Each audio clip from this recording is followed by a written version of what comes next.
Bona tarda i bon dijous, benvingudes i benvinguts. Un dia més a Quedem al Vinzeum. Avui tenim un dia replet de coses, com sempre. Comencem amb la Roser Vila de Badal parlant de l'associació Mil i un Sueños. Seguirem parlant de l'ús, més aviat dit del mal ús que fem de les tovalloletes amb el germà Garcia. També parlarem de llibres amb la Laia Santís i anirem fins a l'Ets per parlar de lleure, salut i benestar integral. Comencem!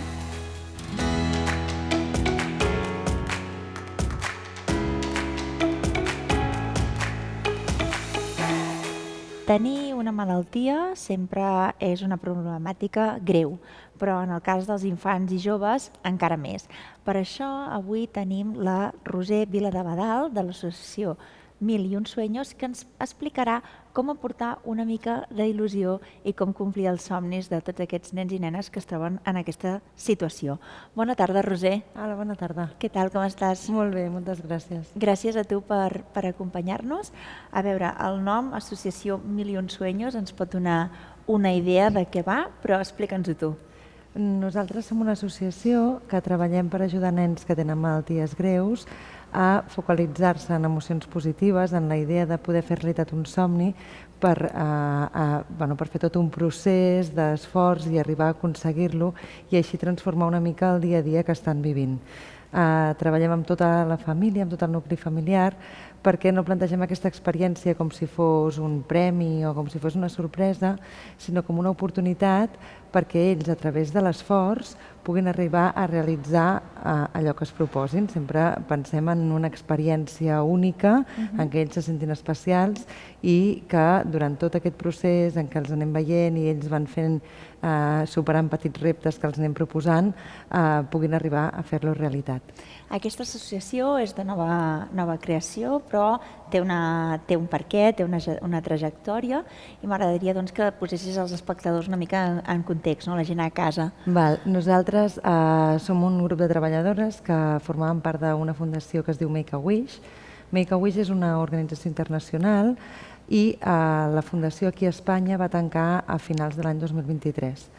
Va ser un tancament molt abrupte, que ens va agafar a tots molt per sorpresa i en aquell moment vam començar a rebre el suport de totes les entitats que ens ajudaven, del personal clínic que ens veien una mica com una eina per treballar amb els seus pacients, de les famílies amb les que havíem treballat, l'equip de voluntaris, que ens animaven a fer alguna cosa perquè no es perdés aquesta obra social que fèiem. Llavors nosaltres en aquell moment, una mica d'impàs, vam decidir crear alguna organització per seguir treballant amb els nens i nenes que estan travessant una malaltia greu.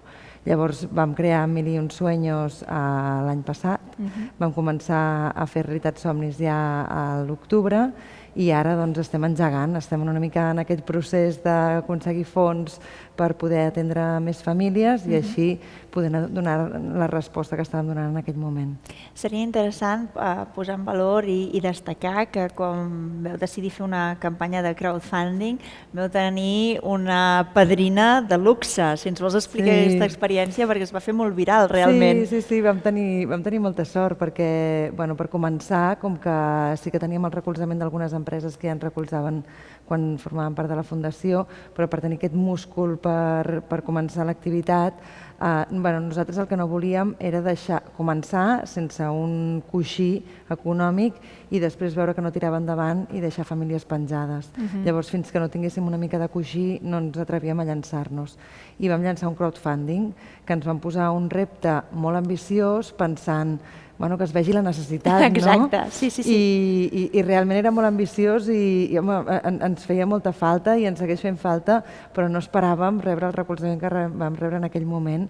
Una influencer que es diu la Vecina Rubia va fer difusió del projecte i d'aquest repte que estàvem llançant i tota la seva comunitat s'hi va sumar i va ajudar que arribéssim a l'objectiu en un cap de setmana. És veritat que teníem a tot l'equip de famílies amb el que havíem treballat també fent difusió, molta gent que ens va ajudar, però realment la seva visibilització ens va ajudar moltíssim i ens va deixar molt sorpreses, ho vam viure com, bueno, va anar seguint el Millor que comptador. la loteria, I tant, com anava Perquè pujant. quina va ser la recaptació en 24-48 hores? Sí, de 50.000 euros. 50.000 euros, és a dir, que és una suma molt ambiciosa, com Sí, deies. i molt significativa, Això va ser realment l'empenta que necessitàvem, perquè entre això i les ajudes que et dic que rebíem, tiréssim endavant. Això va ser el setembre, i quan ho vam aconseguir vam dir, vale, doncs comencem ja a contactar amb els hospitals que realment portàvem tot l'any rebent trucades de metges que ens coneixien, de tenim aquest pacient que necessita una empenta, feu alguna cosa. Llavors en aquell moment no ho podíem fer perquè no teníem entitat, no teníem assegurances, no teníem res, però bueno, quan ja vam tenir aquesta mica de coixí vam dir, bé, doncs llancem-nos. I també és una cosa d'anar fent girar la roda, com més nens vas atenent, més empreses pots anar contactant. Nosaltres el nostre finançament és... Això et volia preguntar, com us financeu? Nosaltres el nostre finançament és privat. 100%? Sí, intentem optar a algunes convocatòries que hi ha, però el finançament que hi ha és això, o a través de convocatòries o aportacions d'empreses o de particulars que fan aportacions perquè puguem atendre aquestes famílies. Quin és el procés? Si algú a casa ens veu i diu, ostres, jo conec un noi o una noia que aniria molt bé aquesta empenta de treballar per complir un somni en aquests moments de molta vulnerabilitat també, no? Quin és el procés de selecció? Mira, nosaltres treballem a través de la derivació mèdica. Perfecte. Són els metges que ens contacten i ens diuen amb quins pacients creuen convenient que treballem. Ho fem d'aquesta manera perquè ells així poden identificar el millor moment. Nosaltres treballem sempre de la mà de l'equip mèdic, no fem mai una passa sense el seu coneixement, fins i tot el seu consentiment. Llavors ens deriven a un nen, un dels seus pacients, o sigui que si hi ha algú que conegui algú, doncs que parli amb el seu metge que ens pot contactar, i anem sempre de la mà amb ells, o sigui, un cop ens deriven el pacient ens posem en contacte amb la família n'està al corrent perquè el seu metge li ha dit, i comencem a treballar amb ells. Fem una primera visita en què coneixem el nen, i sempre acompanyat dels seus pares, perquè no es projecti en una experiència que els seus pares no estiguin d'acord. Clar. Normalment són menors d'edat, o és un requisit? Sempre són menors d'edat. Nosaltres, com que fem aquesta feina directa amb els metges i amb el personal sanitari, treballem amb hospitals pediàtrics. Llavors treballem amb nens entre 3 i 17 anys. A partir de 3, perquè siguin conscients de tot el procés que viuran, que siguin capaços de verbalitzar-ho i de focalitzar-se, i fins a 17, perquè a partir de llavors ja són derivats a hospitals d'adults i ja no podríem fer tot aquest seguiment amb els metges. Llavors, quan nosaltres comencem a treballar amb un nen, veiem quines coses li agraden, perquè hi ha nens que ho tenen molt clar, que tenen molt clar que volen conèixer aquest influencer o que volen anar a un lloc o sigui el que sigui que volen fer, però n'hi ha molts que no, i que a un nen quan li preguntes què vols fer aquest cap de setmana, es col·lapsen una mica. Moltes coses o cap, depèn, no? És millor donar-los a triar. Llavors, amb aquest primer focalitzar-se, a vegades necessiten una mica d'ajuda i a vegades no. A vegades ho tenen claríssim, i per sorpresa dels pares també, perquè els pares a vegades diuen no, anirà per aquí, i no va per aquí perquè tenen una idea. Llavors, quan tenim el somni identificat, comencem a treballar. Llavors treballem com si fóssim un equip. Comencem a treballar, ells comencen amb el seu nucli familiar, que són el nen amb els pares i els germans convivents, i el personal de Mil i un Sueños. Ja som un equip que necessita un cap, i llavors el cap és el nen. El nen ja comencem a empoderar-lo, comencem a dir-li que ell haurà de guiar una mica aquest equip, però que l'equip també treballarà amb ell, per tots aquests reptes que anirem posant, rebrà l'ajuda de tot aquest equip i tots treballarem junts per arribar a aquest objectiu. I aquest equip anirà creixent, perquè no sabem quin serà el somni, però sempre necessitem ajuda de molta gent, que això també és una cosa que ens ajuda moltíssim, perquè per fer realitat els somnis nosaltres contactem amb les empreses, no només per aconseguir la majoria, tot el que puguem com a donació, que això és el que ens permet després poder atendre més famílies, sinó perquè quan l'empresa ja s'involucra els dona aquest tracte especial que busquem. No és el mateix trucar a un hotel i fer una reserva que involucrar l'hotel i que llavors tot el personal l'estigui rebent, li decorin l'habitació, el tractin com una persona especial a dintre l'hotel. Exacte, sí, va més enllà, és tot un conjunt, és un somni, no? El nom no ho pot dir millor. Exacte, llavors els nens van veient com aquest equip va creixent, com gràcies a l'esforç que ells estan fent, aquest equip va creixent. Aquest esforç, que n'he parlat molt, però és important remarcar que són coses sempre basades en les seves fortaleses. Si als nens els agrada pintar, pintant, si els agrada ballar, ballen, i si volen fer un pastís, fan un pastís. El què no és important. El que és important és que mentre ho estan fent, ells ja estan pensant en positiu, estan pensant en això que aconseguiran. Ho fan amb l'ajuda de la seva família, amb la qual cosa incloem els germans, que moltes vegades són els grans oblidats en tot aquest procés, perquè, òbviament, quan un nen és diagnosticat, els pares s'han de volcar amb el tractament i amb totes les necessitats que tingui el nen, i els germans moltes vegades estan amb els avis o amb tiets o van fent. Amb qui puguin. Clar, i llavors també és una manera que els arribi alguna cosa positiva de tot aquest procés. Llavors, durant diverses visites, nosaltres el que anem fent és el nen ja està focalitzat en positiu, ja està focalitzat en aquest objectiu i va treballant. Doncs un dia fa un dibuix. Doncs gràcies a aquest dibuix hi ha una persona que tu vols conèixer que ara és ella que et vol conèixer tu. Exacte.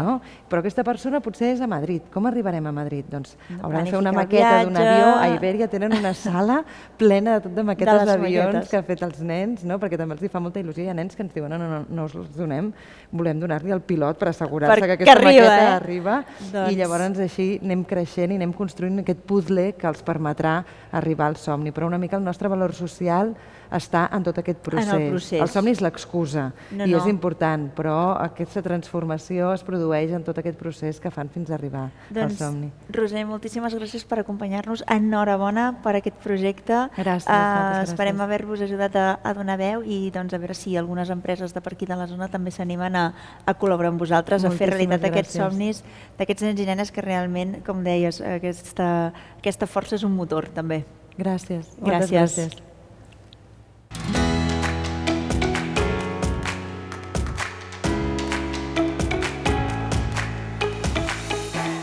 El medi ambient és un tema que ens preocupa perquè hem de gestionar molt bé els recursos que tenim i no fer-lo malbé, sobretot, l'hem de cuidar. Per això avui ens acompanya l'educador ambiental, Germà Garcia, que ens parlarà de l'ús i l'abús que a vegades fem de les tovalloletes. Bona tarda, Germà. Bona tarda, Maria. Què tal, com estàs? Molt bé, gràcies per rebre'ns. Gràcies a tu per acompanyar-nos. Les tovalloletes tothom en té a casa, les fem servir potser massa, digue-m'ho tu. Doncs sí, i són un problema bastant important. Nosaltres, com a servei ambiental, treballem al servei de neteja d'aigua, de tractament d'aigües residuals, i us podem dir que cada setmana s'omplen 3 contenidors enormes metàl·lics de tovalloletes barrejades amb altres coses, però que el 80% d'allò són tovalloletes. Encara que sembli no pugui ser. Sí, sembla increïble, no? Sembla increïble, a tothom li sembla increïble, però tenim les dades físiques i aquí us porto una petita mostra d'això recollida aquest matí. Perquè aquestes tovalloletes, el problema que és que es llencen per al vàter o quin és el problema? És aquest el problema. És aquest, El problema és que pensem que són elements biodegradables ràpidament i no ho són. No ho són. No, el que fan és barrejar-se amb altres coses i generen el que es diu en anglès fatbergs. Així. És un terme que vol dir blocs molt sòlids barrejats amb olis i altres elements. Perquè es compacten, no? Es compacten i col·lapsen els sistemes de transport de l'aigua. I això què passa? És a dir, llancem aquesta tovalloleta, apretem, ens n'oblidem i a part d'haver de treure tota aquesta quantitat que realment ens has deixat impactats, quines problemàtiques origina? Mira, torno a donar-te una dada. Cada mes, només a la depuradora d'aquí de Vilafranca es recullen 100 tonelades d'elements de residus barrejats principalment amb tovalloletes. És bàsicament el 80-90% d'aquestes 100 tonelades són gairebé tot de tovalloletes. Això per què és? Perquè les llancem pel vàter i generen un munt de problemes que col·lapsen el sistema de clavegueram, de transport d'aigua, els col·lectors. Constantment els companys de manteniment han de fer visites a alguns dels 13 municipis que dona servei la depuradora, ja et repeteixo, només de la de Vilafranca, que... per atendre algun tipus de problema o de ruptura provocada per l'acumulació i el col·lapse que generen les tovalloletes. Ja, sembla increïble, no?, aquest element, com que els comprem en paquets petits, sembla, no?, coses petites, problemes petits, però l'acumulació, no?, estàs parlant molt clarament de l'acumulació. Hi ha alguna manera de reciclar aquests materials? No, no és reciclable. El que hem de fer és intentar, primer, si l'hem d'utilitzar, mai llançar-ho pel vàter. Posar-ho a la bossa. Punt número 1. Punt número 1, prohibit. Hauríem de dir-ho així. Perfecte. No llançar-ho mai pel vàter, perquè no desapareix. Acaba en els sistemes de recol·lecció d'aigua i els col·lapsen de manera molt ràpida, perquè es barreja amb altres coses com ara també els olis de cuina, que tampoc els hem de llançar, perquè generen aquests blocs molt d'usos i provoquen aquests problemes que hem dit. Perfecte. Això no els llancem, però si les hem de fer servir, posar-les sempre a la bossa de rebuig. A la del rebuig, perquè això també és important, saber quina. Però acaben els abocadors, no es poden reciclar. Per això el millor és fer servir alternatives, com ara els discos de desmaquilladors o les tovalloletes que són de roba, o altres elements com les esponges, per exemple, per netejar la pell, de nadons o així, que no generen un residu directe. Exacte, estem tan acostumats a aquests elements d'un sol ús, per aquesta manca d'hàbit i ens fa mandra, i ara haig de netejar les tovalloles, doncs mira, agafa una tovalloleta i fora. Però sí que ens hem de conscienciar, i m'agrada molt que diguis, prohibit, és a dir, entenem que és una cosa que no és recomanada, és prohibida, o hauria de ser-ho, com a mínim. Necessitaríem un marc legal una mica més intens en aquest sentit. Nosaltres no podem prohibir, però sí podem recomanar fermament que no es faci, perquè els problemes són enormes. No només el sistema diguem-ne, de recollida d'aigües, sinó també els nostres propis impostos que paguem, perquè totes aquestes fuites, tots aquests problemes, tots aquests col·lapses s'han d'arreglar, i això comporta una despesa econòmica que acabem pagant els nostres impostos. A més, moltes tovalloletes deixen anar molts microplàstics que arriben als rius, rierols i fins i tot al mar, contaminant tot el nostre medi ambient. I al final arriba a nosaltres també. Tot és un sistema tancat que hem de tenir cura d'ell. I les tovalloletes són un problema bastant gran en aquest sistema. Doncs, com deia aquell, els petits canvis són poderosos. Intentarem aplicar-nos-ho i també esperem que la gent a casa els hi hagi arribat, perquè les dades realment són impactants i alarmants. Et donaré una altra dada, perdona Maria que et talli, només que vegis que vegis la dimensió. Si mirem l'estat espanyol, cada any es recullen al voltant de 8.000 tonelades només de tovalloletes. Això són 600 camions de la brossa ajuntats en fila índia, tots un darrere l'altre, cada any. No, impactant. Gràcies, Germà.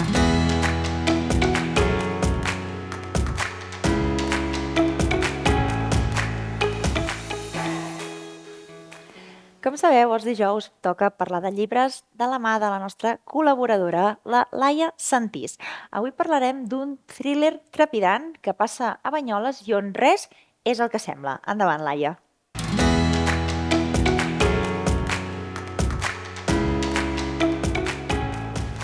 Hola a totes i a tots, avui us porto una novel·la negra que m'ha agradat molt, es diu Segrest a l'estany i és de Jordi Coll. Jordi Coll és un autor que ja havia llegit anteriorment, va escriure El preu de la sang i també era una novel·la negra que com aquesta tenen diferents punts en comú. Per exemple, la protagonista, la René, que és la cap de la investigació policial, surt a les dues novel·les i és una personatge, una protagonista molt emblemàtica que t'acabes apreciant moltíssim.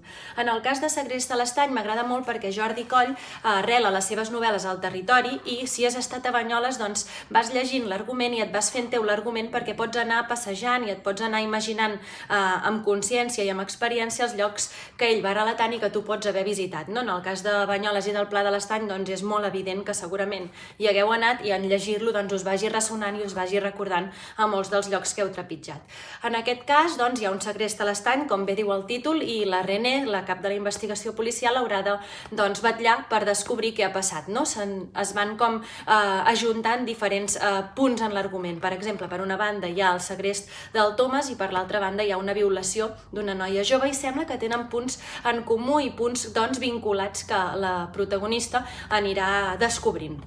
Si és una bona novel·la negra és perquè barreja diferents dels ingredients clàssics d'una novel·la negra perquè sigui bona i exitosa, per exemple, que vas sospitant de tothom en tot moment, que hi ha molts punts d'intriga, que hi ha bastants girs en el guió, que al final és força versemblant, que això també s'aprecia molt en una novel·la negra, i a mi m'ha agradat molt perquè realment m'ha mantingut molt en addicció amb la lectura i tenia sempre ganes de poder acabar i que arribés al vespre per anar-lo llegint i anar veient com es anava resolent tot el relat.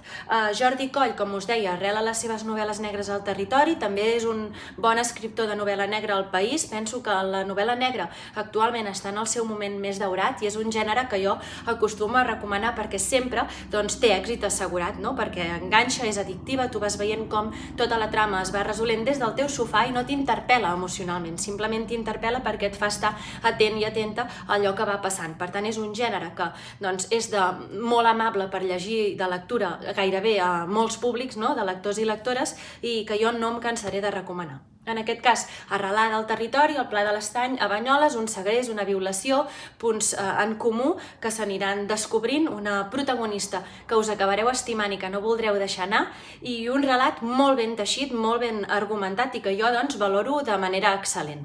Segrest a l'Estany, de Jordi Coll.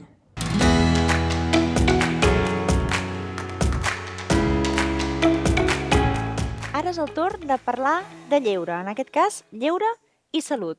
I ho fem visitant el gimnàs ETS de Vilafranca, que combina d'una manera integral la manera d'aconseguir el nostre benestar, tant físic com mental. Cap allà!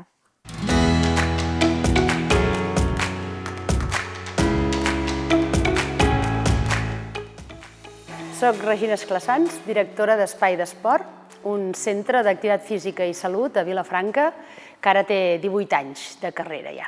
Jo vaig estar estudiant als Estats Units el tema aquest de la salut i el fitness, d'aquí la passió aquesta que tinc d'haver viscut allà i veure la manera que tenien ells de treballar. D'allà vaig anar a parar a un centre a Barcelona que es diu Bon Esport, pioner en tot aquest tema, amb gent que també havia estudiat a fora. Vaig estar 17 anys allà i també amb l'Associació Espanyola de Fitness i Aeròbic portant tot de novetats de fora aquí, entre elles uns sistemes que es diuen BTS, que ara és conegut a tot arreu, que són els programes de Body Pump, Body Combat, Body Balance, tot això ho vam crear nosaltres des de Bon Esport. Al cap de 17 anys d'anar amunt i avall a Barcelona em vaig cansar i vaig decidir que o em dedicava a una altra cosa totalment o obrir alguna cosa a casa i em va fer il·lusió això. Doncs tots aquests coneixements que havia portat a terme a fora, a Barcelona en aquest cas, venir-los a fer aquí i així va sorgir el projecte de venir aquí a portar a terme tota la meva experiència. Totes les activitats que ofereix un gimnàs en general les tenim, com pot ser activitats com zumba, ball, activitats dirigides diverses, com tonificacions, preparacions físiques, coses més intenses, menys intenses, la sala de fitness, però una mica el nostre fort i el que a mi m'agrada i m'apassiona és el tema salut. Per tant, hem anat creixent en aquesta vessant, tant a nivell de classes per gent gran com classes per gent amb problemes articulars, de columna, els quals els englobem dintre una classe normal, però gràcies als instructors que tenim podem adaptar les classes i els exercicis a les seves condicions especials que puguin tenir. I també a través del centre de pilates màquines que tenim també podem incloure aquest públic una mica més difícil a nivell de salut que busca això, millorar en tots els aspectes i tenir en compte cada condició que pugui tenir cada persona.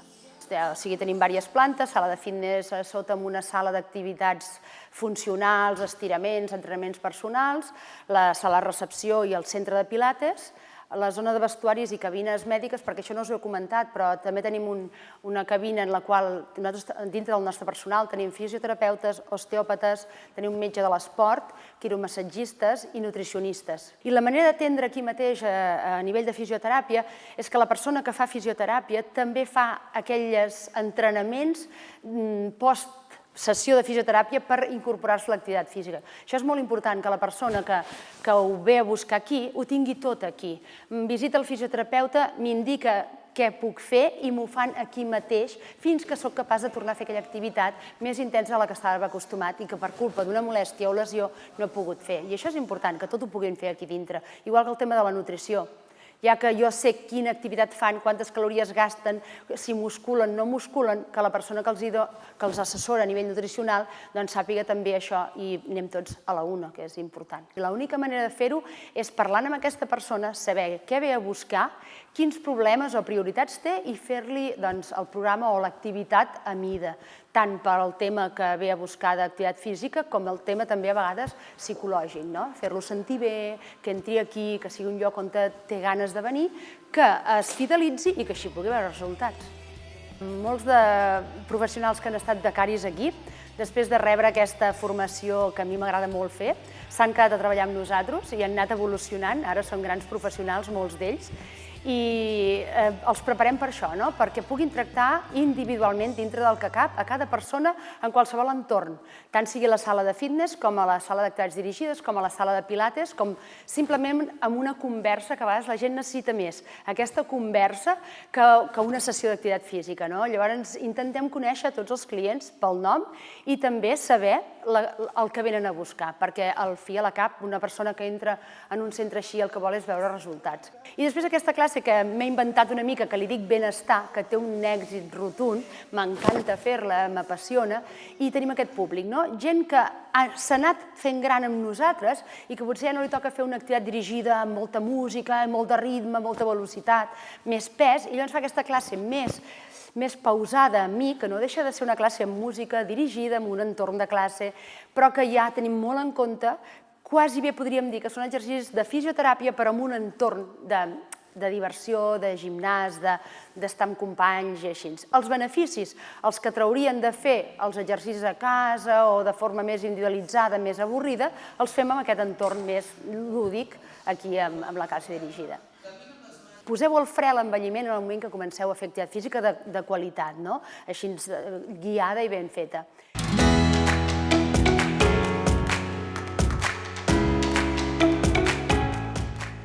Bé, doncs això ha estat tot per avui. Moltes gràcies per acompanyar-nos un dia més.